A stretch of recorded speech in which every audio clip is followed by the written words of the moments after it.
Hola, ¿qué tal? Excelente día a todas y a todos. Continuando con la clase sobre las pruebas, el tema de las pruebas, ahora nos toca visualizar y analizar lo que corresponde a la prueba científica. Estas son elementos aportados por los descubrimientos de la ciencia. Ojo, aquí hay que identificar o distinguir lo que corresponde a las pruebas periciales y las pruebas científicas. Las primeras correspondientes a las periciales son aquellos informes de conocimientos específicos de algunas profesionales o artesanos o expertos en general de un tema en particular.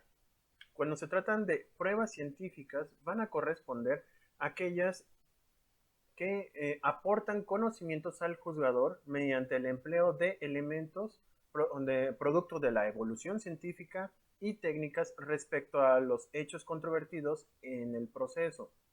Entonces, una prueba es científica cuando el procedimiento de obtención exige una experiencia particular por el abordaje que permite obtener conclusiones muy próximas a la verdad o certidumbre objetiva. El método o sistema aplicado trabaja sobre presupuestos a comprobar y el análisis sobre la cosa o personas puede ser racional o falible o exacto y verificable. Esa es la maravilla que tiene actualmente nuestro sistema dentro de nuestro sistema de procedimientos, tanto civiles, mercantiles, fiscales o administrativos. Bueno, en general todos los procedimientos. Ya existen avances científicos en donde te permiten a través de una serie de pasos, como lo es el método científico, llegar a una verdad. ¿Y por qué es importante este tipo de pruebas? Lo son por la exactitud en gran parte de ellas. Por ejemplo, en materia de reconocimiento de paternidad, anteriormente existían elementos documentales que te permitían identificar o relacionar a una persona con la filiación de otra persona. Es decir, a través de, vamos, la única forma en que podían, estamos hablando hace como 30 años incluso, donde no existían elementos suficientes para identificar la paternidad de padre e hijo. Actualmente, y gracias a estas pruebas científicas, se puede identificar el ADN que corresponda podemos identificar a través del ADN la relación filial entre una persona y otra. Cosa que, como yo les decía, era imposible prácticamente hace 30 años. Luego entonces, estas pruebas van a facilitar con la aplicación de dichas pruebas en el caso en concreto, llegar a una verdad. Repito, anteriormente había videos en donde estaban de mala calidad o que no se podía percibir algunos aspectos que actualmente se pueden realizar con un video de 4K o de 8K que tienen tal nitidez que pueden demostrar fehacientemente alguna situación, algún evento que haya ocurrido y que sea posible identificar dicho hecho y sobre todo que sea relevante al caso en concreto. Aquí lo importante es que estas pruebas sean racionales y que lleguen a una exactitud de tal magnitud que le permita al juez tomarlo como evidencia, como una especie de indicio para obtener ya la verdad definitiva en algún caso en particular. Y se encuentra reconocido en nuestro Código de Procedimientos Civiles de Aguascalientes en el 245. La ley reconoce como medio de prueba las fotografías, copias fotostáticas, registros dactiloscópicos, grabaciones en discos, cassettes, cintas, videos o cualquier otro tipo de reproducción, la información generada o comunicada que conste en medios electrónicos, ópticos o en cualquier otra tecnología y en general todos aquellos elementos aportados por los descubrimientos de la ciencia y tecnología. Digo, este artículo en particular está un poquito anacrónico porque pues prácticamente Bueno, copias fotostáticas, pues prácticamente ya no conocemos esa, a los que nos tocó, bueno, pues a lo mejor sí lo reconocemos, pero hay personas que hace 10 años ni siquiera no sabrían qué significa un cassette o una grabación en discos me refiero a CDs, o bien, eh, vamos, existen otros elementos, ya tenemos archivos digitales que nos permiten transferir algún video incluso ya el concepto de nube virtual la podemos utilizar en este tipo de casos y aunque no se encuentran aquí específicamente definidos, con que nos digan que cualquier elemento aportado por los descubrimientos de la ciencia y tecnología podrían establecerse en este aspecto en particular. Sin embargo, se me hace, vamos, chistoso de que todavía sigan utilizándose algunos elementos de hace más de 40, 50 años y se sigan plasmando en nuestro propio código de procedimientos civiles. Fotografías digitales tendría que ser actualmente o archivos digitales. Eso todavía no ha sido modificado en este artículo, pero es válido, vamos, si bien no lo dice con exactitud, sí se puede señalar que la intención de esta fracción es que cualquier elemento aportado por la ciencia y tecnología puede ser utilizado. Obviamente tiene ciertas características y por lo tanto existen ciertos elementos que se tienen que presentar. Pero en el caso particular seguimos con la misma señalamiento que les acabo de indicar, es de que para acreditar hechos o circunstancias que tengan relación con el negocio que se ventile, pueden las partes presentar fotografías o copias fotostáticas. Quedan comprendidas dentro del término fotografía las cintas cinematográficas y cualquier otra producción fotográfica. Estos términos siguen siendo muy anacrónicos porque pues ya no existen, bueno, sí existen todavía, pero cualquier persona ya con su celular puede tomar una fotografía y no tiene que ver en particular con un concepto de fotografía de hace 30 años o cinematográficas. Ya no utilizamos películas de 8 milímetros ni tenemos que revelar, vamos, no están incluso impresas, pueden ser incluso digitales. También nos dice el artículo 329, como medio de prueba debe admitirse también los registros dactiloscópicos, o sea, el de las huellas, y fonográficos.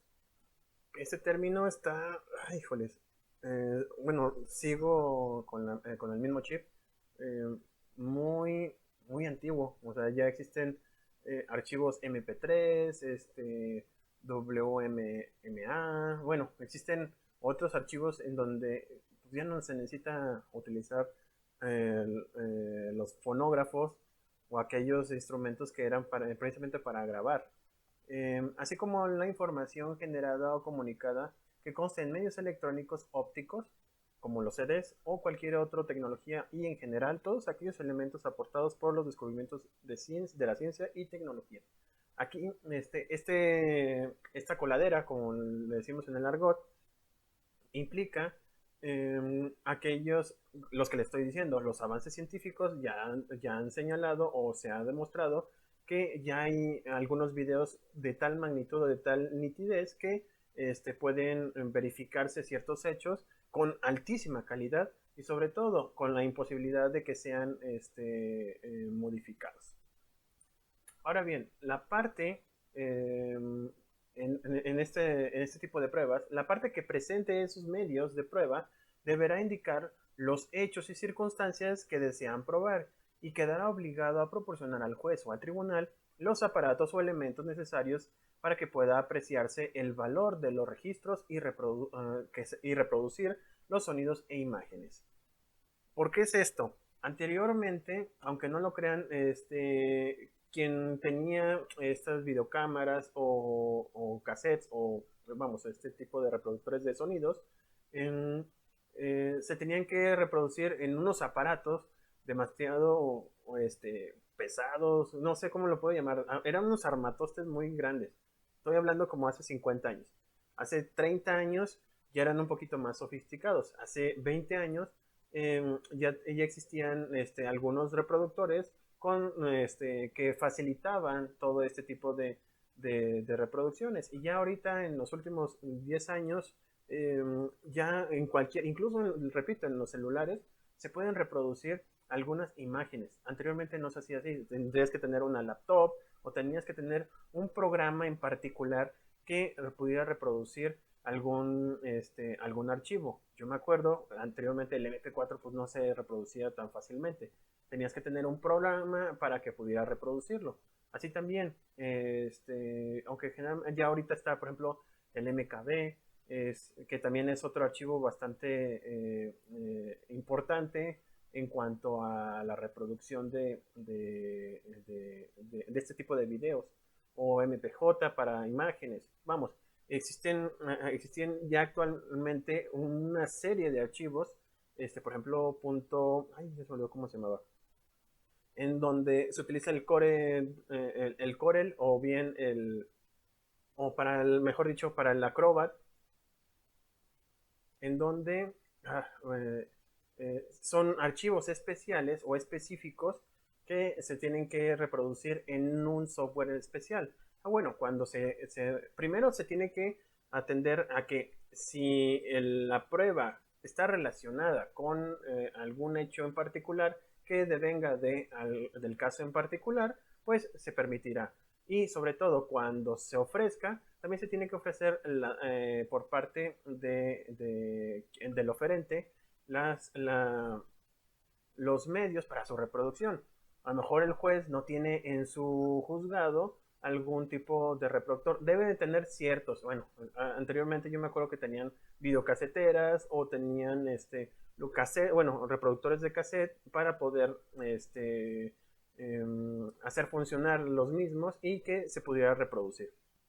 Pero, repito, hay infinidad ya de software o de programas que requieren, bueno, hay algunos archivos que requieren en particular ese software, de lo contrario no puede reproducirse, sobre todo por los candados de seguridad. El juzgador, según su prudente arbitrio, admitirá o denegará la prueba. En caso de admitirla, señalará al oferente un plazo para que presente los elementos necesarios para la observación o reproducción del texto, sonido o imagen, así como el día y la hora para que en su presencia y en de las partes se lleve a cabo la reproducción de los mismos, diligencia en la que deberá de hacerse constar las observaciones o reproducción o reproducido en el acta que al efecto se levante. ¿Qué quiere decir esto? Cuando se señala algún tipo este tipo de pruebas y se empieza a hacer el desahogo, el juez va a observar y se va a levantar acta, como yo podría llamarlo como acta circunstanciada, pero es realmente un relato de lo que hace el juez para posteriormente se realice o se haga el desarrollo de la audiencia en particular, o en este caso el desahogo de la prueba. Entonces el juez empieza a explicarle al secretario lo que está observando, es decir, se prende la televisión o la computadora, se visualiza y en el momento en que se visualiza, si se trata de un video, empiezan a describirlo y se va capturando. Eh, Ojo, este tipo de archivos o de este tipo de desahogos, esta prueba en particular, salvo las de ADN, son pruebas indiciarias, en donde con relación con otras pruebas se puede generar algún tipo de convicción para poder determinar la verdad de algún hecho. Ojo, obviamente como existe mucha tecnología para reproducir este tipo de imágenes, pues también está la suspicacia de que a lo mejor ese tipo de programas puedan falsificar alguna imagen o bien alterar algún video, y por lo tanto pueda haber una inconsistencia. Por eso siempre lo toman así como que muy, pero muy al margen este tipo de pruebas, pero obviamente sí existen otros elementos en donde no solamente es una prueba, sino que hay otro video que está en otro ángulo, están testimonios, todo esto va concatenándolo el juez, y por último va a determinar si cumple con los requisitos de veracidad de este hecho o bien es una mentira. Repito, pero eso lo hace el juez. En caso de que se necesite conocimiento técnico especializado para la apreciación de este tipo de medios de prueba, las partes deberán designar peritos de su parte y el tribunal designará el tercero para el caso de discordia. Así, si se fijan, se junta lo que es la prueba pericial y la prueba científica. En el caso de ADN pueden utilizar alguna prueba, esta prueba científica y un perito en materia de ADN en donde presenta el informe. Bueno, generalmente la prueba por sí misma identifica el porcentaje de parentesco de una persona u otra. Generalmente siempre le dejan al máximo, que es 99.99%. Pero puede haber una interpretación al respecto. A lo mejor pueden identificarse que no es el hijo, sino el tío o X o Y circunstancia. Entonces, la interpretación de este tipo de pruebas se puede generar a través de un peritaje. O bien, bueno, a lo mejor no es en materia de ADN, sino algún video en donde si hay algún comprobante o alguna veracidad, vamos, si quedara al aire la veracidad de un video, pueden utilizar un perito para que identifique que efectivamente ese video no tiene alguna alteración. Y como ya se dijo anteriormente en la prueba pericial, si cada uno tiene a su propio perito y hay algún discernimiento entre ambas partes, pues el juez puede designar a un tercero para el caso de discordia. Bueno, ya terminamos lo que es la parte de pruebas y ahora vamos a ir prácticamente a la parte final de un proceso que corresponde a los alegatos y posteriormente la sentencia. Pero los alegatos es una argumentación respecto, bueno, por parte de ambos contrincantes, en este caso el demandado y la parte actora, cuyo enfoque corresponde a hacer una conclusión de todo lo demostrado. Señala nuestra definición que son las argumentaciones que formulan las partes una vez realizadas las fases expositivas y probatorias, con el fin de tratar de demostrar al juzgador que las pruebas practicadas han confirmado los hechos afirmados y que son aplicables los fundamentos de derecho aducidos por cada una de ellas, por lo cual aquel deberá acoger sus respectivas pretensiones y excepciones al pronunciar la sentencia definitiva. ¿Qué quiere decir todo lo que acabo de decir? Es ya el crescendo, dirían los músicos, en donde una vez que ya se entregó la contestación o bueno, en este caso primero la demanda o contestación de la misma, se van generando ciertos enunciados como si fuera una tesis o un silogismo, tómenlo como tal, un silogismo en donde hay una tesis, una antítesis y se genera una síntesis. Así también, cuando se hace un caso, las partes van a demostrar a través de las pruebas que se presentaron y sobre todo lo narrado por las mismas desde un inicio, que lo que se trató de demostrar cumple a cabalidad con el derecho y por lo tanto a ellos se les tiene que entregar el derecho, se les tiene que inclinar el derecho a su favor. Es decir, en el caso de una deuda, de un contrato, la persona que demanda, pues obviamente quiere que se le pague ese contrato. ¿Por qué? La otra persona incumplió. O tiene como pruebas, está el contrato y no hay ningún recibo por la otra parte de que efectivamente se le pagó o cumplió con su obligación. Se le presentan las pruebas, se desahogan las pruebas y en esta parte de alegatos puede determinar esta persona de que derivado a que ya se presentó el contrato, se dieron las pruebas de que no cumplió con el contrato, por lo tanto yo exijo a través del derecho que se me pague. Si se fijan, hay un argumento que lleva una cierta lógica. Se presenta el hecho, se demuestran los hechos con las pruebas y al final yo determino que se cumple con la sentencia, bueno, en este caso con el enunciado normativo, y por lo tanto es mi derecho de que se cumpla dicha obligación. ¿Qué debe tener o qué contenido debe tener los alegatos? Una breve y precisa relación de los hechos controvertidos y un análisis detallado de las pruebas aprobadas aprobadas, aportadas, para aprobarlos. Se me hizo un trabalenguas aquí. Entonces, las pruebas aportadas, es decir, si digo que la otra, por ejemplo, en materia de contestación, él dice, alega que no le pagué, y yo como demandado, pues yo exhibo las pruebas correspondientes del recibo de pago, o la factura, o el depósito interbancario, en donde se demuestra que hubo una cantidad de dinero que se le otorgó a esta persona que está demandando. Si se fijan, ya hay una contestación, hubo una excepción de pago por parte del demandado. Entonces, en esta ocasión, así pues, cuando se encuentra ya en la etapa de desahogo de pruebas, simple y sencillamente con el recibo aplica la excepción de pago, y por lo tanto se le tiene, bueno, en el alegato final debe establecer de que, derivado de que se ve fehacientemente el pago total de la deuda por mi parte respecto a la parte actora, entonces su señoría deberá resolver o hacer la resolución bajo la mirada de mis pretensiones, y por lo tanto deberá de cumplirse a cabalidad con lo establecido por el derecho procesal civil, dada la acreditación de la excepción de pago.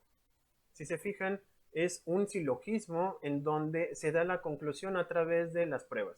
Así también dice, las partes deben concluir que, tomando en cuenta con los hechos afirmados que se han probado y se ha demostrado la aplicabilidad de los fundamentos de derecho aducidos, el juez debe resolver en sentido favorable a sus respectivas pretensiones o excepciones.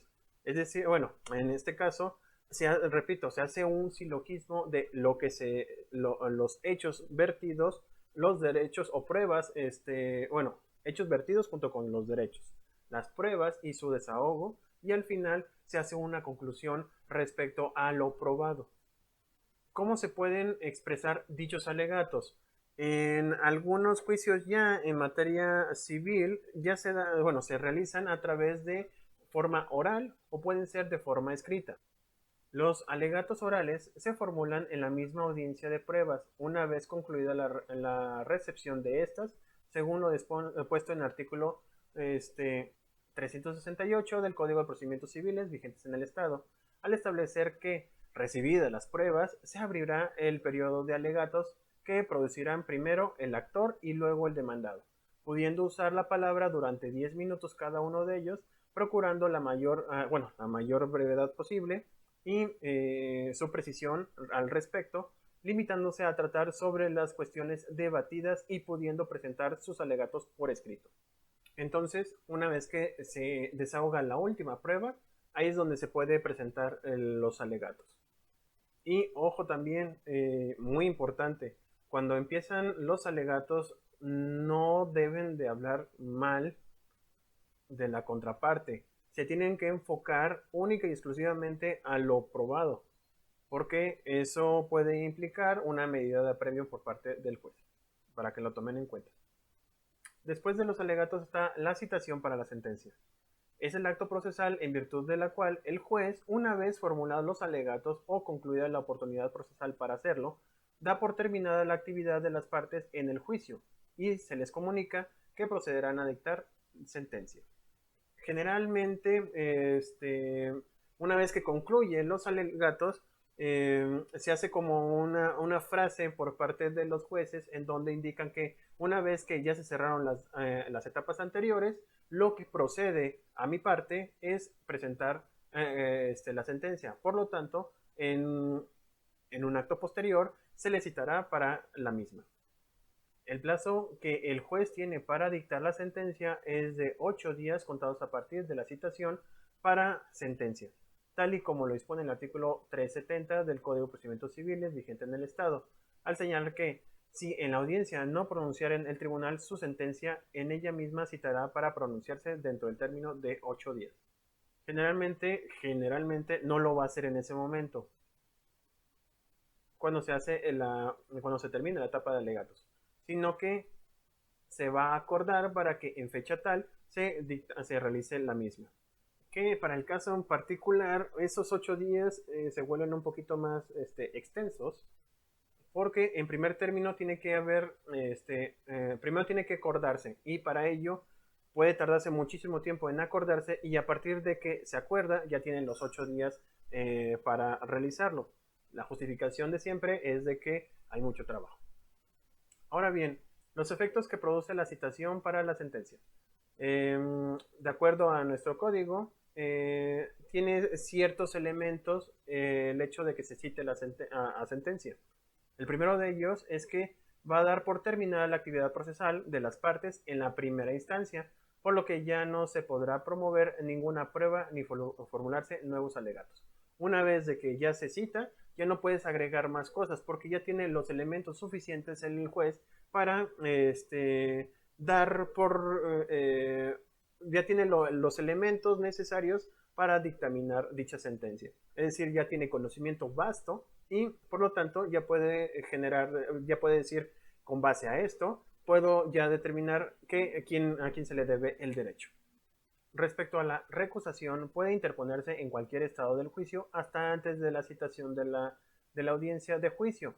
En segunda instancia, dentro del término de 3 días a partir de la citación para sentencia, a menos que con posterioridad hubieran cambiado el personal tal y como lo dispone el artículo 170 del Código de Procedimientos Civiles vigente en el Estado. Aquí, respecto a la recusación, es decir, solicitarle al juez de que no viera el caso debido a que tiene alguna afinidad, ya sea de amistad o parentesco, bueno, en este caso parentesco, o algún otro tipo de afinidad, así como enemistad o amistad con alguna de las partes.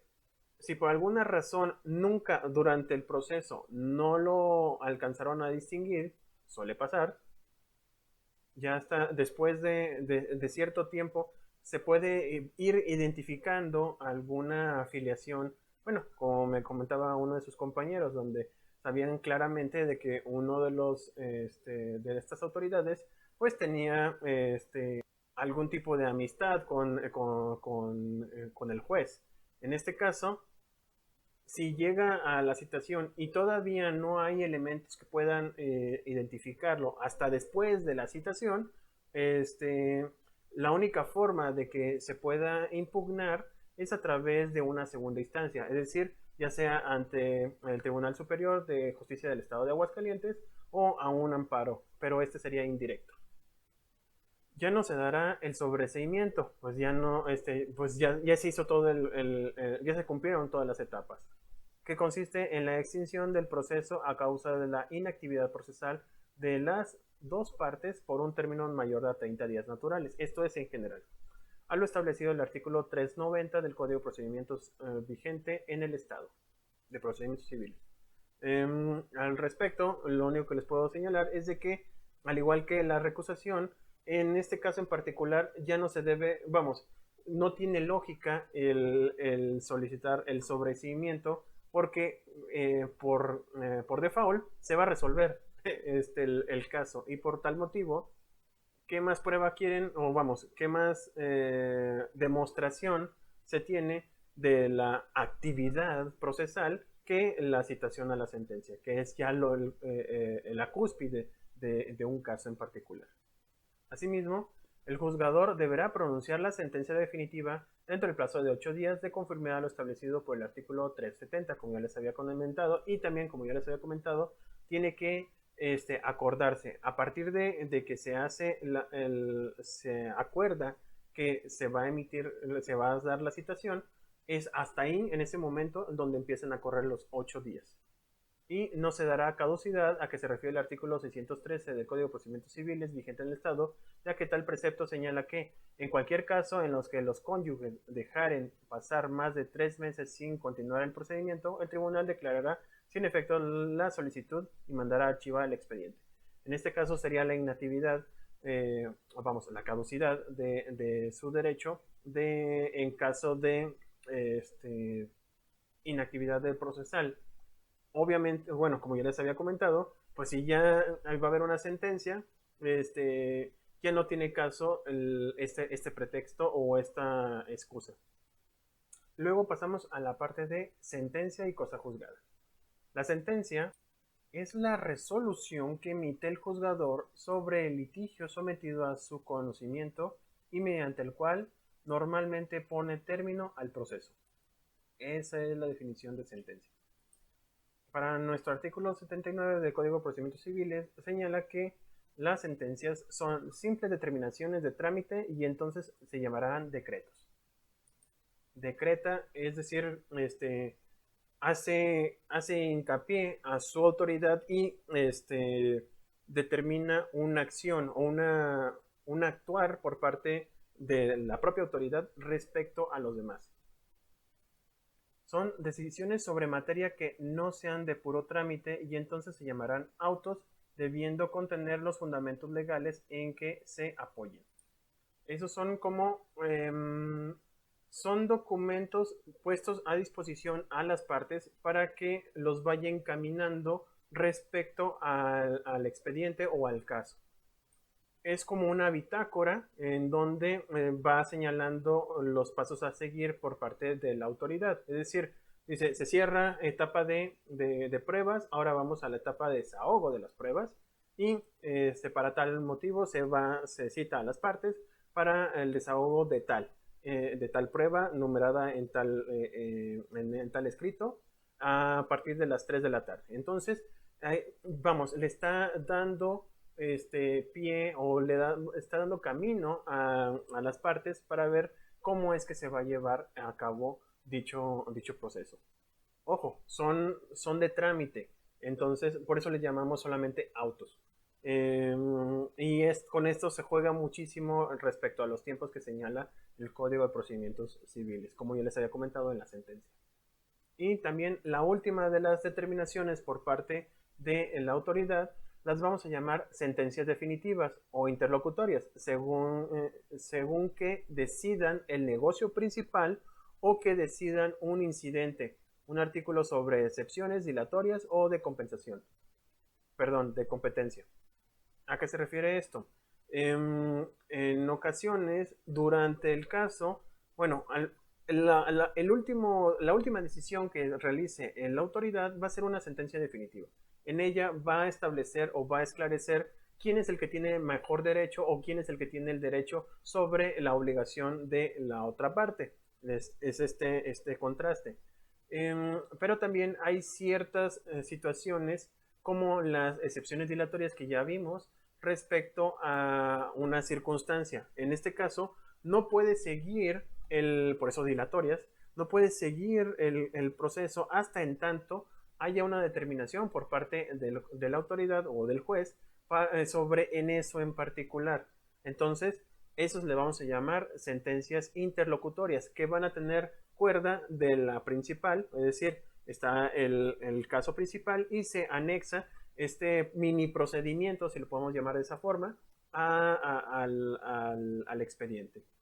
Asimismo, señala el código que los jueces o magistrados deberán firmar todas las resoluciones que pronuncien, las cuales serán autorizadas por los secretarios. Generalmente están rubricadas por los secretarios. Lo firma el juez, pero le da como fe, ese es el concepto respecto a la firma del secretario. Vamos, es como su testigo de que el juez fue el quien lo firmó. Por otro lado, tenemos los modos de terminación del proceso. Así como se terminan a través de la sentencia, que es uno de los modos de terminarlo, también existen otros tipos de determinación de dicho proceso, el cual uno de ellos es con el desistimiento, que consiste en la renuncia de la parte actora a que los actos del proceso o su petición litigiosa concluyan como tal. Es decir, renuncia a que ya no siga a este procedimiento. El desistimiento de la pretensión o del derecho, que es un desistimiento total, porque afecta directamente a la pretensión de fondo, la cual ya no podrá ser reclamada en ningún otro proceso. Era como su boleto de cambio. Una vez que concluye o concluimos con se hace este desistimiento, ya no puede ser juzgado otra vez. Es decir, ya no, era un solo boleto, literalmente, como les comentaba. Por eso es importante que sus abogados tengan en cuenta de que si se equivocan, ya no hay marcha atrás y sobre todo, cualquier error ya no se puede retroceder. Existen algunos elementos como son el amparo, pero es muy riesgoso y sobre todo siempre hay que tener en cuenta de que estamos tratando con tiempos, es decir, y también sobre el servicio de un juzgador respecto de un caso. Entonces, por eso es el castigo. Si ya te desistes, ya no puedes dar marcha atrás y por lo tanto se desvanecen todos tus derechos frente a la otra persona que estás demandando. Respecto al desistimiento de la acción, el artículo 31 del Código de Procedimientos Civiles establece que no se permite el desistimiento de la instancia y una vez que contestada la demanda, si la parte demandada no reconvino, actora desistirse de la acción intentada mediante acuerdo sobre pago de gastos y costas. Ojo, el desistimiento no quiere decir como tal de que ya no me van a darme absolutamente nada. Puede ser que hay una reconvención o existe lo que conocemos como transacción. Es decir, hay una obligación de una parte a otra, la otra reconoce esa obligación, entonces una va a decir, yo me desisto a seguir el procedimiento porque va a ser tedioso y yo ya me puedo ponerme de acuerdo con la demandada para que me pague una cantidad de dinero. O sea, ya vamos a convenir en ello. Entonces, hay una modificación a la obligación. Desgraciadamente, bueno, no desgraciadamente, sino que el desistimiento va a implicar de que ya no pueda seguir con ese proceso, pero si hay algún incumplimiento de esta otra obligación que fue creada con base a la demanda, entonces ahí sí puedo volver, bueno, hago otro procedimiento, pero ahora con el incumplimiento de la obligación nueva. Dice que con la transacción, el artículo 2818 del Código Civil del Estado define a la transacción como un contrato por medio del cual las partes, haciéndose recíprocas concesiones, terminaron una controversia presente o previen una futura. Ejemplo, el convenio judicial, es decir, acuerdo celebrado por las partes ante el juzgado para dar por terminado el proceso. Como puede llegar a ser un poco más tedioso el cumplimiento de todo el proceso, las partes pueden decir, ¿sabes qué? Sí te debo. En lugar de hacer todo el procedimiento, te digo, ¿sabes qué? Yo sí me comprometo a cumplirte, a lo mejor no todo de un jalón, pero sí me obligo a que durante 2 años te voy a estar pagando, no sé, 500 pesos. Bueno, pero aparte de lo que te debo, también te voy a pagarte, obviamente, los gastos y costas. ¿Por qué? Porque eso fue lo que me costó encontrarte y demandarte. Entonces, se hace este nuevo convenio y por lo tanto va a terminar ese proceso, se va a desistir al respecto. Pero si en la otra transacción o en este otro convenio también incumple, entonces ahora vamos a seguir con este otro convenio. Y es más fuerte porque ya tiene una verificación judicial. Como es celebrado por las partes con el juez o con el mediador, dependiendo del estado, ya sería como una especie de desacato de esta parte respecto al juez. Y como tiene un valor probatorio pleno, entonces ahí sí ni siquiera sería todo el procedimiento, sería como un ejecutivo civil. Y por lo tanto se le ordenaría el cumplimiento total de la obligación. Con el sobreseimiento, que consiste en la extinción del proceso a causa de la inactividad procesal de las dos partes, por un término mayor de 30 días naturales de conformidad a lo establecido en el artículo 390 del Código de Procedimientos Civiles, se entenderá como tácito el sobreseimiento. Es decir, si no hubo algo, un movimiento por la parte actora, entonces va a caducar dicha acción. Recuerden que si bien es cierto de que tiene que llevarse un proceso, también tiene que haber una petición. Siempre se aplica el artículo 8 constitucional y todo el rato se tiene que estar solicitándole al juez. Prácticamente es como recordarle de que tiene un caso y lo tiene que resolver. En muchas ocasiones, o en la gran parte de las ocasiones, el juez no va a moverse donde se encuentra porque, vamos, al igual que tiene ese caso, también tiene otros 100 que tiene que estar acordando, estar revisando, estar desahogando pruebas y pues prácticamente se puede señalar de que no tiene memoria para todo. Por lo tanto, en la parte actora, que es la que, vamos, que quiere que se mueva todo, tiene que movilizar al juez y por lo tanto tiene que llevar todo con su debido tiempo y con su debido proceso para que se dicte alguna sentencia.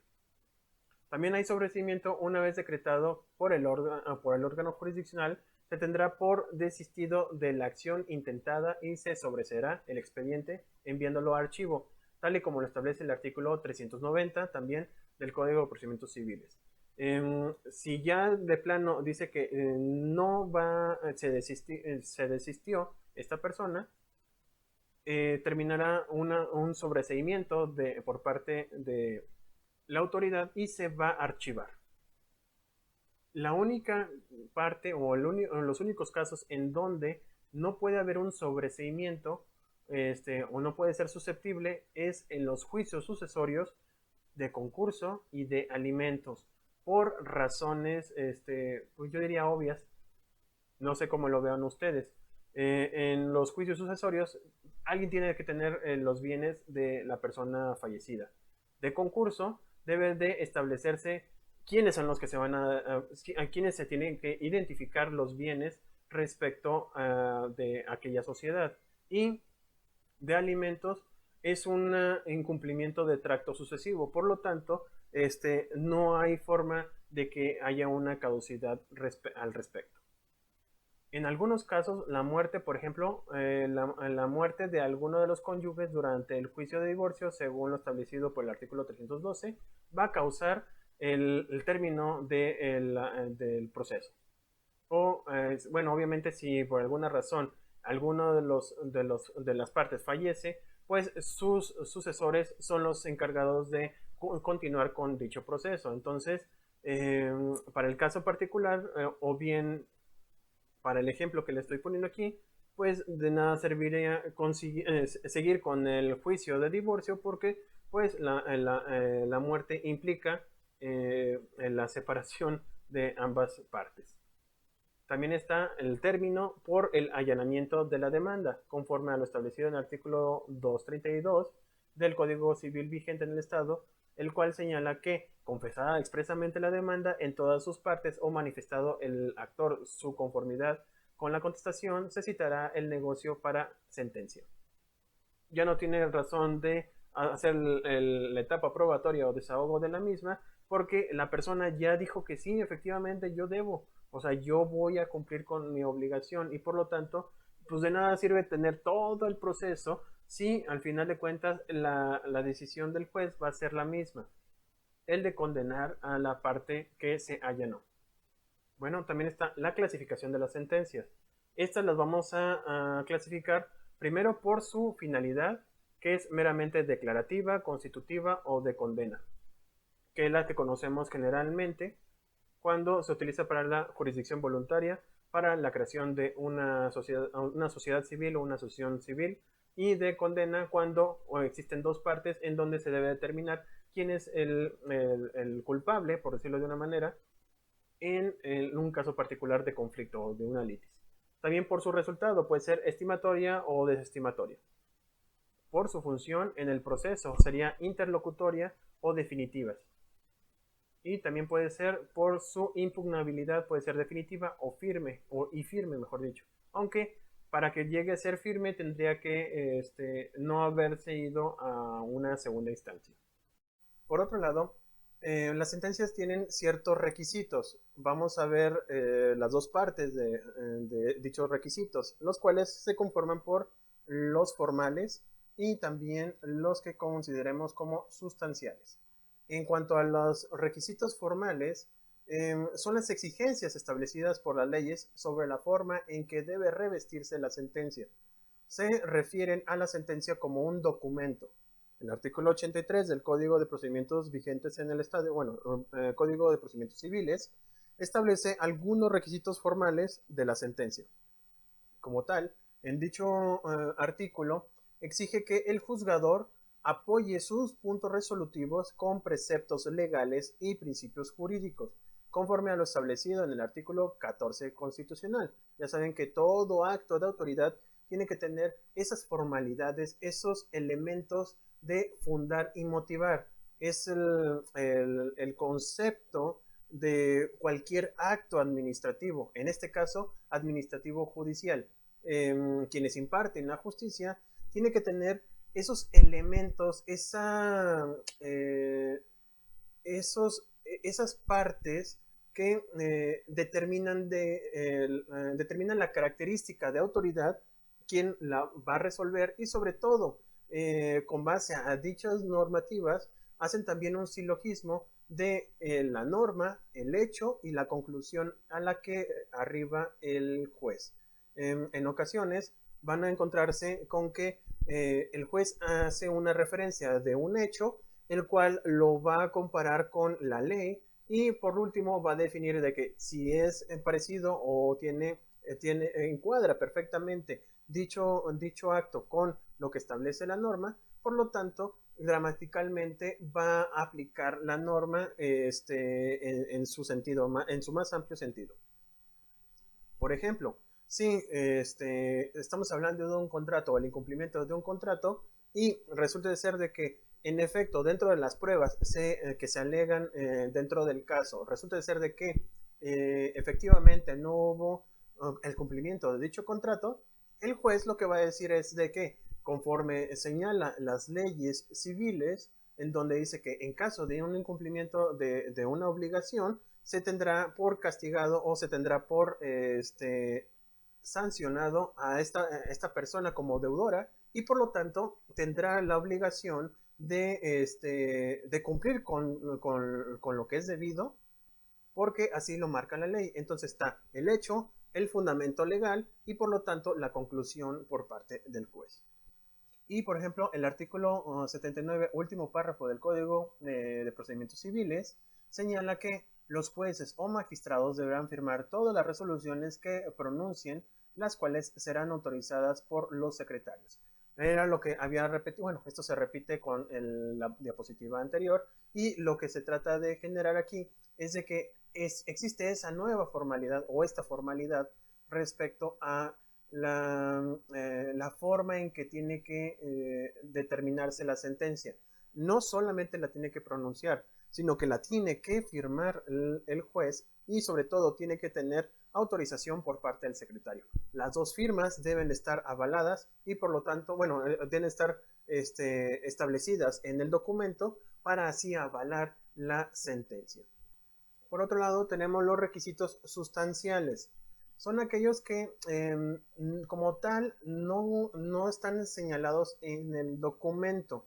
Es decir, las características que señala el ordenamiento jurídico a lo mejor están señaladas o están plasmadas en dicho documento, pero existen algunas situaciones que no cumplen con este requisito sustancial y ahorita lo vamos a ejemplificar.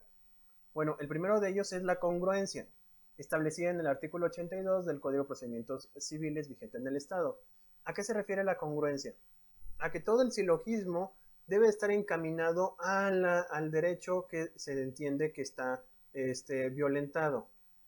Por tal motivo, la sentencia debe estar encaminada respecto a ese sentir, a esa obligación. Cualquier otro cambio o cualquier otra circunstancia que se plasme dentro de la sentencia, se entenderá que no cumple con este requisito. El ejemplo es cuando se habla de un contrato de un carro, entonces está haciendo el silogismo, se está señalando los hechos, las pruebas, y al final determina una jurisdicción voluntaria del nombre de Fidel Moisés. Si se fijan, pues no es congruente lo que se pidió al principio con lo que está resolviendo el juez al final. O sea, hay una contradicción, no hay congruencia en lo que se pidió y lo que está otorgando el juez en la sentencia. Por tal motivo, se podría pedir, en todo caso, que se haga la modificación. Esto es muy burdo, o sea, el ejemplo que le estoy señalando es demasiado burdo, pero resulta ser de que en algunos casos hay algunos tecnicismos que implican la confusión por parte del juez y por lo tanto no llegue al objetivo principal de alguna de las partes. Si es que esta al final es la que sale beneficiada con la sentencia. Si por alguna razón se habla de de una compraventa de una casa y resulta de ser de que habla que efectivamente hubo una compraventa de una casa, pero se equivoca de domicilio, de terreno, de algún lugar determinado, pues no hay congruencia con lo que está señalando respecto a los derechos de la sentencia con lo que están pidiendo las partes. Por otro lado, está la motivación, establecida en el artículo 14, último párrafo, y el artículo 16 de la Constitución. La fundamentación y motivación de las sentencias son indispensables. Ojo, siempre tiene que haber fundamentación y motivación. Y más peor, dentro de lo que cabe o de lo que se señala en el argot, es más importante la motivación que la fundamentación, porque en algunas ocasiones se puede equivocar el juez respecto a los artículos. Sin embargo, la motivación y la explicación de por qué establece alguna determinación en la sentencia es más importante que dichos artículos. ¿Por qué? Simple y sencillamente porque en ocasiones se cambian. Imagínense en un procedimiento en donde ya están a punto de concluir y hay una reforma en el código. El que supuestamente tenía que ser el artículo, no sé, el 89, resulta de ser de que con la reforma ya no es el 89, sino es el 85. Entonces, pudiese ser de que el juez se confunda con este artículo y lo pueda fundamentar, vamos, lo expresa como si fuera el artículo 83 anterior, cuando realmente debería ser el artículo 97. Es un ejemplo. Por tal motivo, es más importante la motivación. Aquí es donde está el quid del caso. El juez tiene que hacer ese razonamiento de todos los elementos que se le pusieron o se le dispusieron para hacer una determinación. Ya tiene las pruebas, ya tiene los argumentos, ya tiene los escritos y fue verificando, fue analizando cada uno de ellos. Y él, dentro del concepto de objetividad, o dentro de lo que cabe del concepto de objetividad, él va a determinar a través de ya sean el Código de Procedimientos Civiles, la jurisprudencia o cualquier otro tratado internacional que sea aplicable al caso en particular, va a hacer ese razonamiento y va a determinar algo y lo va a motivar.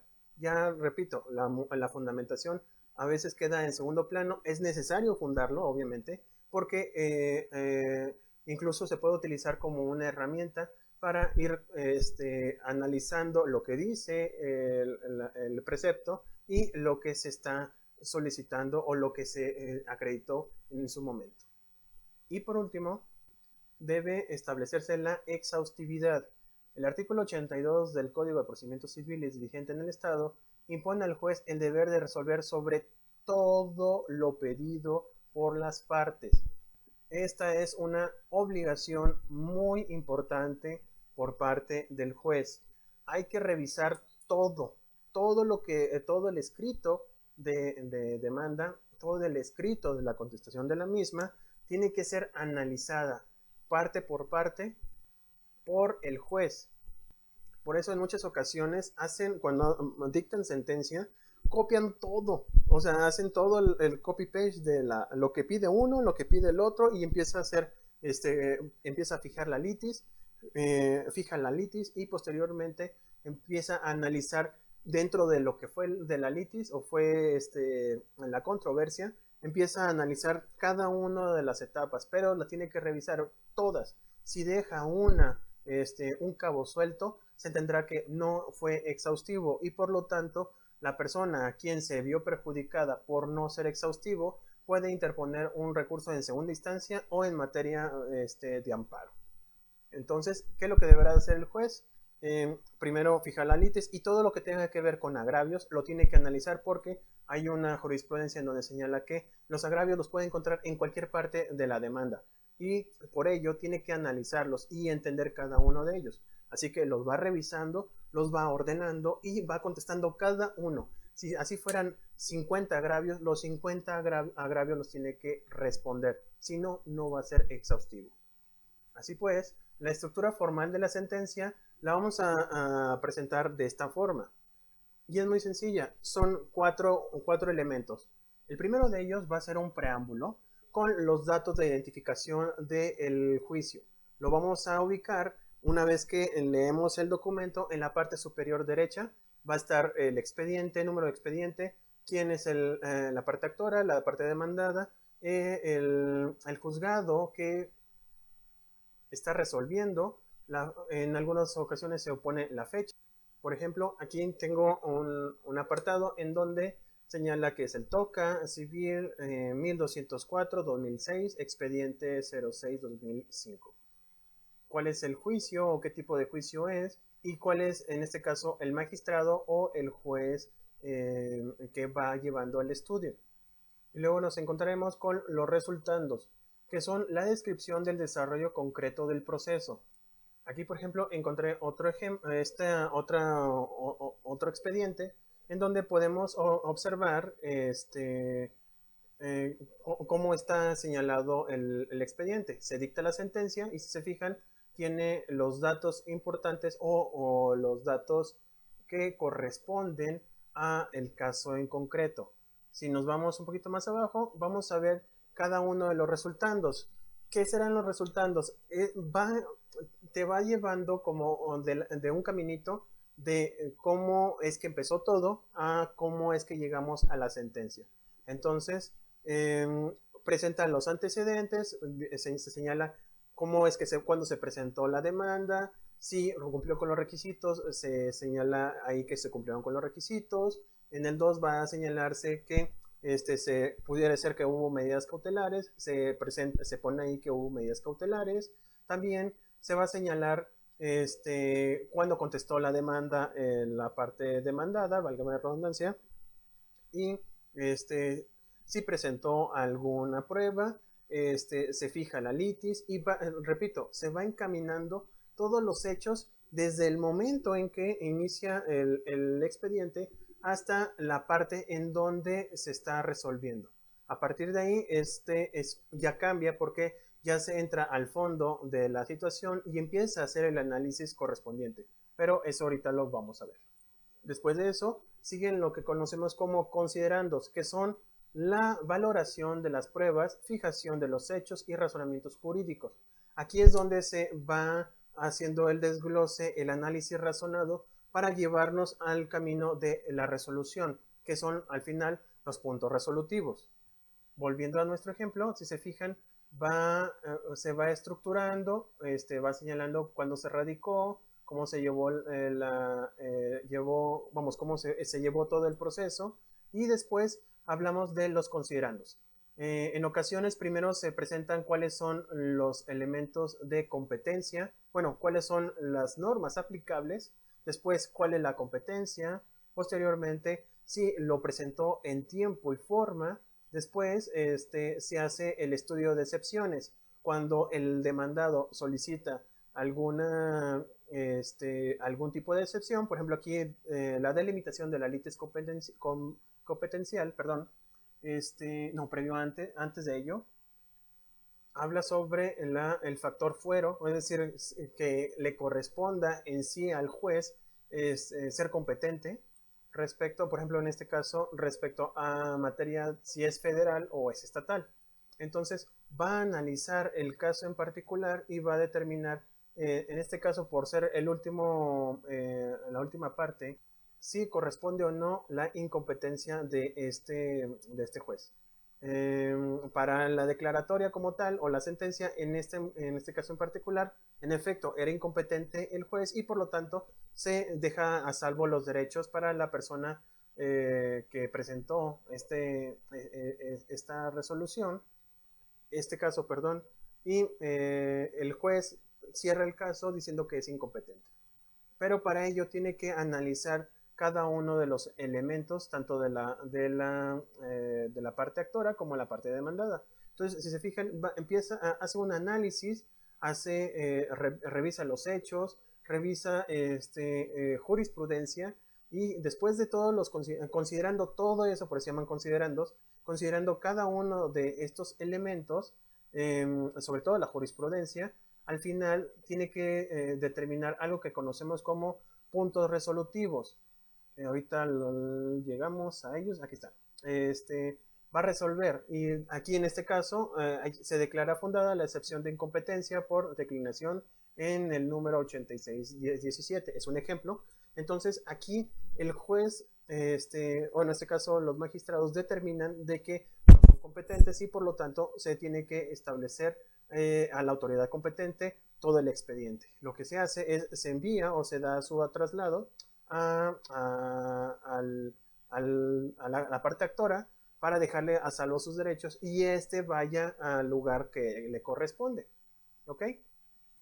Por otro lado, está la eficacia de la sentencia y autoridad de la cosa juzgada.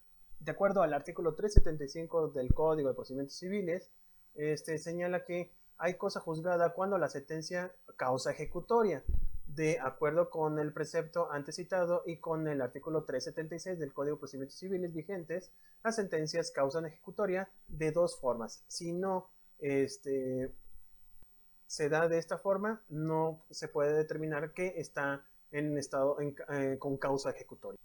Bueno, el primero de ellos es por ministerio de ley, cuando así lo establece la ley. Por ejemplo, en materia electoral, cuando existe un acto de autoridad electoral, tienen 4 días para interponer un recurso. Si por alguna razón pasan los 4 días y estas personas que en teoría están interesadas en establecer algún medio de impugnación no lo hicieran, se entenderá que quedó firme, que quedó establecido de acuerdo a la norma. Y en muchas ocasiones así ha pasado. Llega el cuarto día, se les olvida a la parte que era interesada y simple y sencillamente lo presenta de forma extemporánea y por ministerio de ley se le tiene que desechar dicho material, o en este caso el escrito de demanda. Y la otra sería por declaración judicial. En este caso será cuando la última instancia que le compete resolver el último juicio es cuando se puede determinar de que ya terminó. En este caso puede ser la Suprema Corte, bueno, en los tribunales colegiados de circuito o bien la Suprema Corte de Justicia de la Nación. Asimismo, conforme al artículo 375, causan ejecutoria por declaración judicial las que no admitan recurso alguno. Esas prácticamente no existen, sería cuestión de analizar en algunas, pero todas las sentencias de primera instancia o primigenias siempre tienen que tener una segunda instancia. Es una garantía que anteriormente no se tenía. A partir del 94 es cuando se da esta opción, pero cuando se trata de ya la Suprema Corte, en este caso, cualquiera de las salas de la Suprema Corte, el Tribunal Colegiado de Circuito, o bien el Pleno de la Suprema Corte de Justicia, no lo pongo de manera diferenciado, lo pongo de manera expositivo, cualquiera de estas instancias ya no van a emitir más recursos, por lo tanto, se tendrá como con causa ejecutoria. También las que admitiendo algún recurso no fueran recurridas o habiéndolo sido se haya declarado desierto el interpuesto o ya ha desistido el recurrente de él. En ocasiones, bueno, vamos, lo que les decía, llega un momento en donde se presenta la demanda, pero esta no tiene los requisitos necesarios para ser valorado por parte de la segunda instancia y por lo tanto se toma como desechada. O bien lo presenta y resulta ser de que a la mera hora dice que no lo quiere presentar. Y también las consentidas expresamente por la parte, sus representantes legítimos o mandatarios con poder bastante. Fíjense cómo así lo señala nuestro código, estas palabras, que casi la forma o la estructura del enunciado es un poquito cambiante a la que nosotros tenemos en la actualidad. En este caso es cuando simplemente pasa el tiempo y precisamente en la parte en donde quizás no quiso, o vamos, ya no quiso seguir más allá y acata la sentencia del juez de primera instancia. En cambio, conforme al artículo 376 del código, causa ejecutoria por ministerio de ley, en los casos de las fracciones 1 y 3 del artículo anterior, las sentencias causarán ejecutoria por ministerio de ley en los casos de que la fracción segunda se requiera declaración judicial. Hay algunos casos en donde cuando así lo señala la norma, la parte que gana todavía tiene que pedirle a la autoridad que determine la causa de ejecutoria. Eso pasa muchísimo, y no me dejará mentir Cristina, en materia laboral, que es cuando la Junta ya determina, emite su laudo y no generan la ejecutoria hasta en tanto hayan revisado que no se haya presentado un amparo. Entonces dejan pasar el plazo correspondiente a la materia de amparo y si no hubo algún medio de impugnación, entonces ya se hace la declaratoria. Pero así está establecido por la ley. Vamos, por eso es el Ministerio de Ley. Así lo establece la norma que así debe de generarse. Y cuando ya se hace la declaratoria de una sentencia ha causado ejecutoria, ya no admite recurso alguno. Bueno, esto es a nivel general.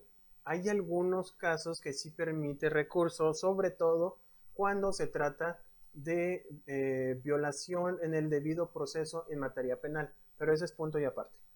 Y eso es por las características tan esenciales de la materia penal, porque estamos hablando de la libertad de una persona.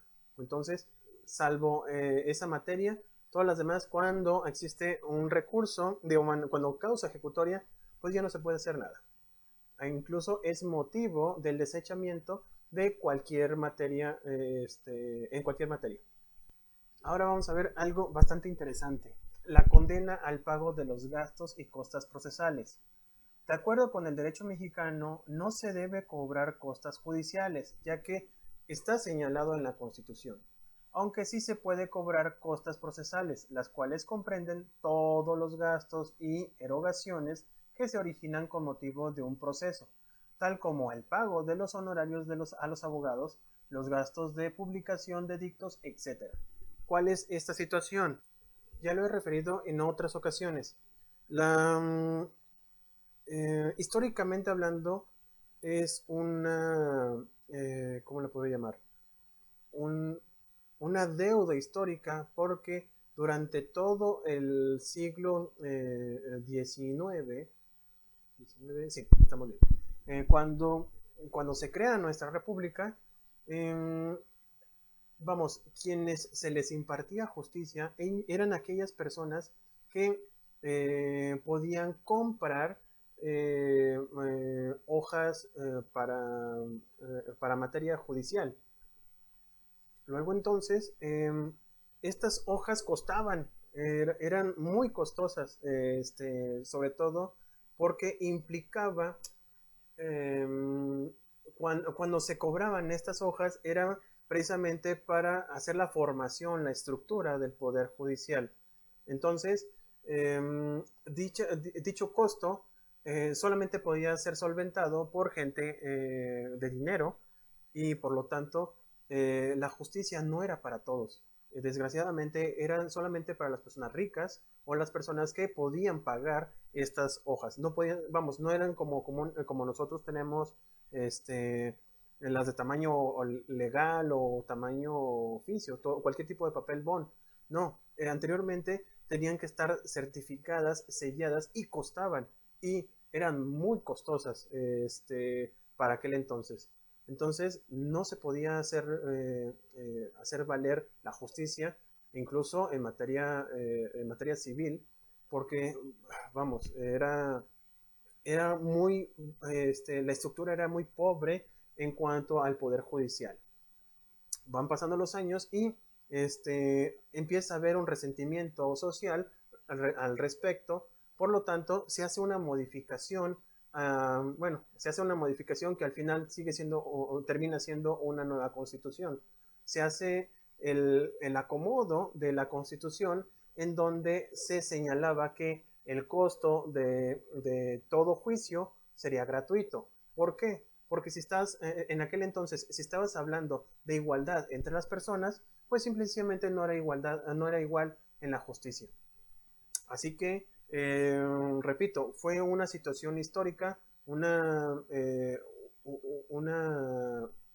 reparación a aquellas personas que nunca tuvieron justicia. ¿Qué es lo que pasa? Se vuelve gratuito a nivel federal, estatal, todavía falta un poquito, o sea, vamos, todavía faltaba estructura y posteriormente ya se vuelve una estructura general, pero resulta de ser de que obviamente no iban a pagar todo, solamente la impartición de justicia. En lo que respecta a peritajes, pues hay una solución muy clara. Y no solamente los peritajes, obviamente estoy hablando de los abogados que se utilizan en los juicios, también bueno, como ya les dije, los peritajes, las pruebas científicas, los edictos. ¿Saben cuánto cuesta publicar, ya sea en un periódico local o uno internacional, uno nacional o peor aún, uno en el diario oficial de la federación? Un párrafo, algo, es muy costoso. Y todo esto, pues al principio de cuentas, lo tiene que pagar la persona que está interesada en ello. ¿Y cómo lo resuelve nuestra justicia? Muy sencillo. Todo es por causística o bien sí, el origen del problema. Si una persona inicia una demanda, es porque tiene algo que señalar o tiene algo que probar o tiene un derecho en su haber. Esta situación implica de que él tiene que demostrar que efectivamente la otra persona fue la que le dañó en sus derechos.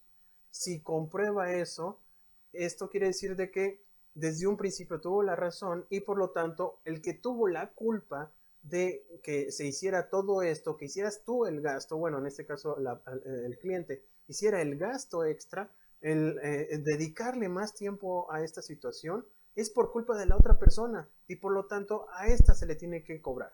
Esa es la lógica de nuestra ley. O viceversa, una persona está tranquila, llega una persona y te demanda, entonces yo tengo que defenderme, tengo que hacer algo para que esa otra persona no haga una injusticia en mi contra. Al momento de hacer eso, pues yo tengo que contratar a una persona. Si no hubiera pasado eso, vamos, si la otra persona no hubiera presentado esa demanda, yo estaría tranquilo y no estaría haciendo ninguna erogación. Entonces, si el juez dice que yo tuve la razón, que no debió haber empezado la demanda, pues yo tengo la posibilidad de cobrarle a esa persona todo mi tiempo, todos mis gastos y todo lo que implicó él a poderme defender en su contra. Entonces, va encaminado eso. Cuando se trata de justicia en particular, no se debe de cobrar. ¿Por qué? Al final de cuentas, cada uno de los poderes se le hace un presupuesto y con base a ese presupuesto es como va a realizar su trabajo. En este caso, si le hacen un presupuesto tal, hasta cierto punto, bueno, una cantidad de dinero al Poder Judicial, con ese dinero tiene que ser más que suficiente para resolver todos los conflictos de todos los estados de la República. Así también va a tener que ajustarse a ellos, pero tiene que tener la misma eficiencia para todos. Eso es un tema a tratar en otra ocasión, pero resulta ser de que con ese dinero es más que suficiente para que se mantengan todos los juzgados y todos apliquen la justicia de forma expedita y objetiva. Pero repito, para este caso, entre las partes, se puede obligar a la otra a que pague lo que fue en su momento un exceso, vamos, por el hecho de haber presentado una demanda implicó para esa persona o el costo de algo. Y si esa persona fue la que ganó, pues tiene derecho a exigir dos condiciones. La primera de ellas es los gastos, los cuales son las erogaciones legítimas efectuadas durante la tramitación de un juicio, y las costas, que son los honorarios que debe cubrir la parte perdedora a los abogados de la parte vencedora por su intervención en el juicio. En cuanto a gastos, puede ser los edictos o puede ser el peritaje o puede ser cualquier otra cosa que implique gastar o invertirle al caso en concreto. Respecto a las costas, solamente va a ser la experiencia del abogado respecto al caso. Es decir, se puede designar como costas a los honorarios de los abogados y los gastos a los demás erogaciones legítimas y susceptibles a comprobar legalmente. Obviamente tiene que ser un pliego en donde se dice, en tal fecha se hizo esto y aquí está el recibo. En tal fecha se hizo esto y se da el recibo. Entonces se va acomodando y se va haciendo una tabla de amortización para que al final se le presente al juez y el juez va a determinar que efectivamente eso fue los gastos de esta persona y se le pasa a la parte perdedora. Asimismo, conforme al artículo 124 del Código de Procedimientos Civiles, la parte que pierde debe reembolsar a su contraria las costas del proceso. Se considera que pierde una parte cuando el tribunal acoge total o parcialmente las pretensiones de la parte contraria. Las costas del proceso consisten en la suma que, según la apreciación del tribunal y de acuerdo con las disposiciones arancelarias, debió o habría debido desembolsar la parte triunfadora, excluido el gasto de todo el acto y forma de defensa considerado superfluo. O sea, puede ser, bueno, hay algunas veces que incluso se ponen las copias. Ese es un tema bastante interesante, sobre todo porque en el Poder Judicial pues eran un poquito caras. Ahorita ya se puede hacer incluso con el celular, se pueden estar haciendo el escaneo de cada uno de los edictos y no se necesita hacer ya se desembolse alguna cantidad de dinero. Pero anteriormente, en efecto, se gastaba y se gastaba muchísimo en copias y sobre todo si se trataba de una copia certificada de otro caso en particular, no, bueno, ni qué les cuento. Era demasiado el dinero que se gastaba. Y en ocasiones había jueces que decían, no, eso no es, eso es superfluo, por lo tanto no se tenía que generar o no se tenía que presentar. Y respecto a los gastos de los abogados, aquí en Aguascalientes tenemos un arancel de algunas actividades en la materia.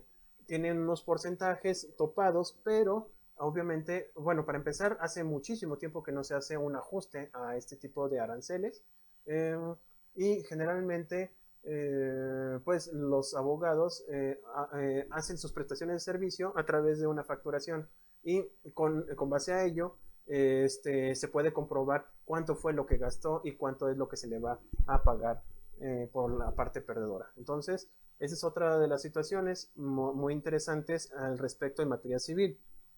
Al principio le puede costar, ustedes como litigantes pueden,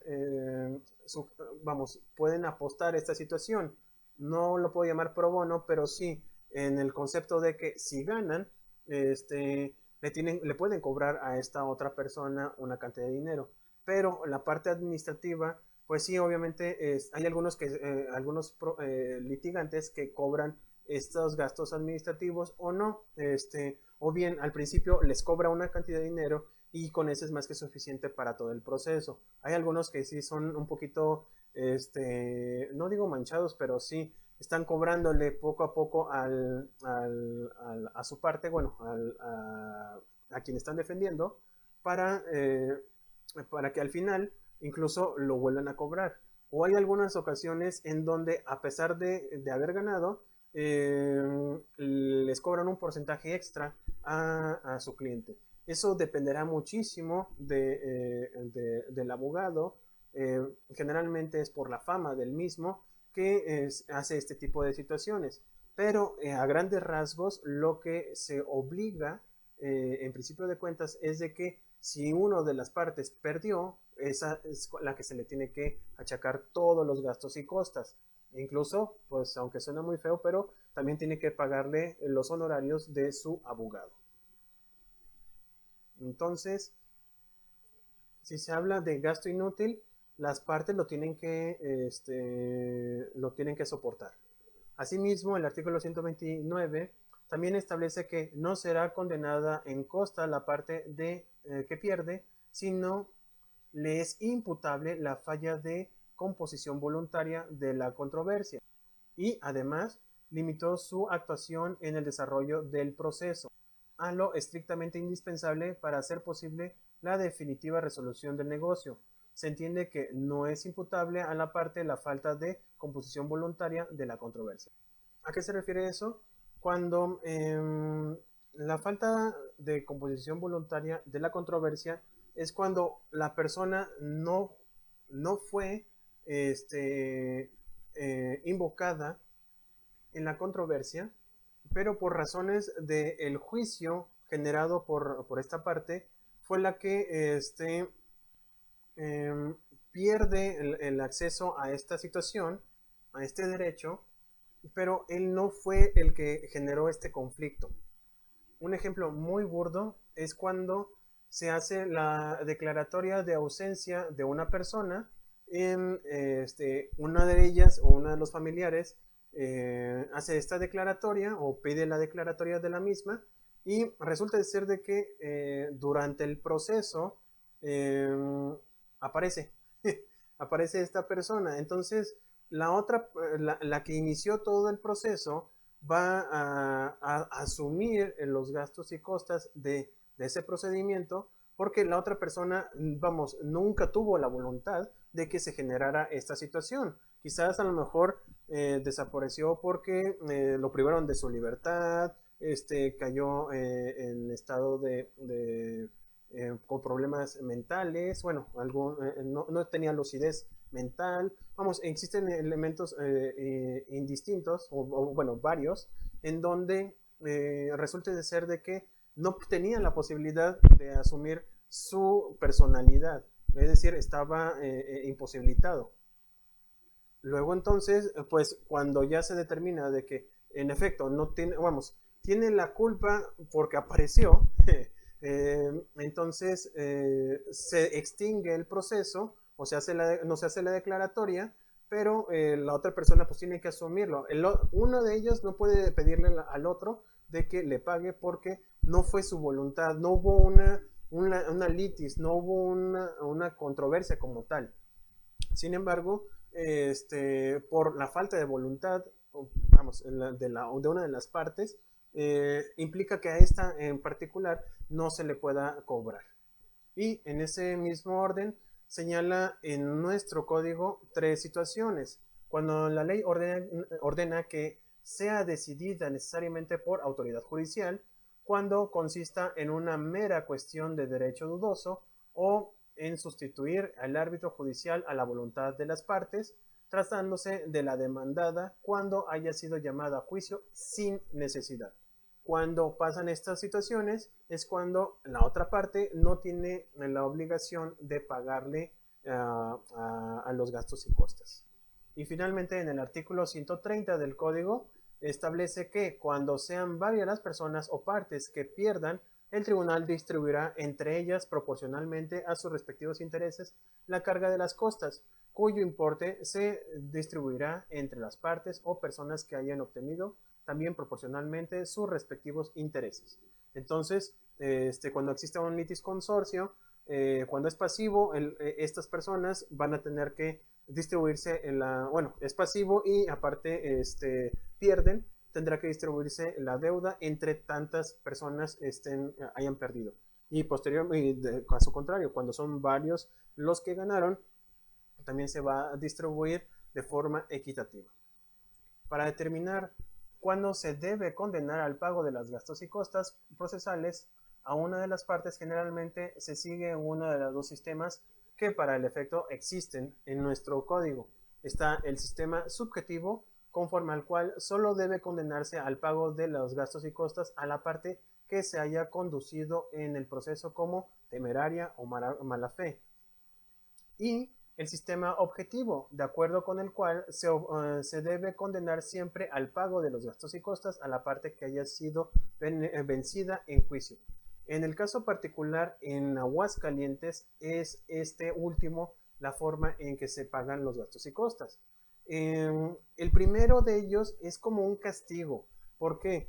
Cuando existe algún tipo de mala fe, es decir, uno, cuando el que debe, no quiere pagar. Entonces, provoca que la otra parte realice todas las gestiones necesarias e invierta para que se le pague. Entonces, esa mala fe es la que se castiga, por decirlo de una manera, con los gastos y costas. Puede ser de que pase esta situación, pero hay algunas veces en donde la interpretación de la norma hace que se confundan ciertos derechos y por lo tanto puede haber una interpretación. O sea, no necesariamente tiene que buscarse la mala fe, porque en ocasiones ni siquiera hubo mala fe, muy pocas ocasiones, la verdad, pero puede haber este tipo de situaciones en donde no hay mala fe de ambas partes e incluso por buenos motivos o buenos oficios, e incluso cada uno puede determinar que cada uno pague sus gastos y costos. Pero cuando hay mala fe, cuando hay un enojo de uno frente al otro, pues es como una especie de castigo. Y en el sistema objetivo, como el que es el caso de Aguascalientes, cualquier caso en donde haya un perdedor, a ese se le va a aplicar los gastos y costos. Y como les decía, en el primer caso cuenta el dato subjetivo, la conducta temeraria o la mala fe de una de las partes. Este dato, por ser subjetivo, puede resultar difícil de probar. Bueno, es que, bueno, hay algunos casos en donde, por más que uno quiera, sí se puede probar. Se nota claramente, hay personas que se esconden, cambian de domicilio con tal de no pagarle a esta persona. Hay gente que hace esto de manera como, no digo deporte, pero sí lo hacen de una forma un tanto profesional, eh, al grado de que tiene tantas deudas y ya es conocido incluso en los tribunales que llega un momento en donde ya con el simple hecho de escuchar ese nombre implica, ya saben a dónde va la situación. En el caso del segundo sistema, considera un dato de carácter objetivo, cuya prueba es la propia sentencia, el hecho de vencimiento. Es decir, si uno ganó, pues el otro tiene que pagar. El Código de Procedimientos Civiles del Estado adopta parcialmente ambos sistemas, pero es más encaminado al artículo, bueno, conforme al artículo 128, está más encaminado a el sistema objetivo. Repito, en algunas ocasiones hay algunos jueces que permiten esta situación de la subjetividad, sobre todo por las actitudes de unos con otros. Ya les dije, hay algunas ocasiones en donde la persona en particular ya es cliente, también por decirlo de una manera un poco burda, ya es cliente de los juzgados civiles o mercantiles. Por lo tanto, al momento de conocerlo, ya incluso ya hay un aspecto subjetivo por parte de la autoridad para establecer de que esa persona ha incumplido de forma reiterada la norma civil y por lo tanto debe ser castigada. Bueno, hasta aquí la clase del día de hoy. Con esto concluimos a grosso modo lo que es el derecho procesal civil. No sé si vayamos a tener otra clase la siguiente semana, pero si tenemos otra clase la siguiente semana, yo estaré atendiendo con lo que es los recursos en materia de procesal civil. Si no es así, se los voy a hacer pasar, así como los demás procesos, como ya les había comentado, para que los tengan a la mano y en dado caso, si no sé si tengamos otro procesal civil. Si hay un procesal civil 2, ahí veríamos de manera en particular cada uno de los procesos civiles, tanto ejecutivos, ordinarios, intestamentarios, bueno, en fin, ahí existen varios procesos. Sí y solo sí lo tenemos en otra ocasión. Si no lo tenemos, ahí ya lo van a tener en sus apuntes. Y no me queda más que agradecerles estos 7 semanas que fueron muy intensas. La verdad, es un nuevo sistema que yo no tuve, no había tenido el gusto. Había tenido uno en materia nocturna, pero todavía tenía un poquito más de tiempo para poder, vamos, tener más clases. Pero 7 días es muy, muy corto para tanta información que corresponde en la materia de procesal civil. Les agradezco muchísimo, me dio un gusto estar con ustedes y nos estaremos viendo. Apenas vamos en el tercer cuatrimestre, yo creo que a lo mejor nos toca en otro cuatrimestre. Si nos toca, todavía nos falta otra semana, estaríamos viéndonos por este sistema. Bueno, en este caso por esta vía de comunicación. Cualquier cosa, ya tienen mi número. En caso de que vamos, tengan alguna situación en donde yo les pueda resolver, con todo gusto lo haré. Ténganlo como un hecho. La verdad es que hay algunas materias que no las tengo muy concebidas, bueno, no las tengo con mucho conocimiento. Es otra de las reglas en materia y es que en materia de litigio siempre es preferible eh, ser sincero con los clientes y, eh, y si tienen a alguna persona que sea experta en una materia en particular, no duden en bueno, darle ese caso a esa persona. Para empezar, vamos, el cliente los va a ver como una persona sincera y humana, en donde es honesto, vamos, el hecho de que le digan yo no tengo la posibilidad o no tengo los elementos para poderle apoyar, pero el hecho de que le sugieras a algún otro amigo, bueno, en este caso colega, para resolver un caso y le resuelve el caso, va a estar agradecido no solamente con el abogado a quien se le distribuyó, bueno, a quien le recomendaste, sino también te va a recomendar a ti porque fuiste honesto y sobre todo porque en el caso en que sepa que tienes alguna materia en específico que puedas apoyarla, pues sin duda lo va a poner en sus manos. Entonces, yo tengo conocimientos en materia, bueno, obviamente de derecho, pero si por alguna razón yo no tengo los elementos en donde pueda apoyarlos con mis conocimientos, yo trataré de dirigirlos con gente que tenga más experiencia que uno y pueda hacerles un tipo de consulta, sobre todo porque son amigos míos. Y si puedo apoyarlos, con todo gusto. En ese momento, bueno, en ocasiones fallo un poquito en cuanto a la respuesta. No soy tan inmediato como quisiera, porque generalmente dejo el celular, no soy tan asedio al respecto. Y ya después cuando reviso, ya veo que tengo entre 3 y 70 mensajes. Entonces, y generalmente no los veo todos de un sopetón. Reviso y si puedo contestar en ese momento, con todo gusto lo haré. ¿Sale? Entonces, repito, mi gusto por haber sido su profesor. Les agradezco muchísimo su paciencia, sobre todo porque eran 2 horas de estos monólogos y pues estamos atentos estoy a sus órdenes, mejor dicho.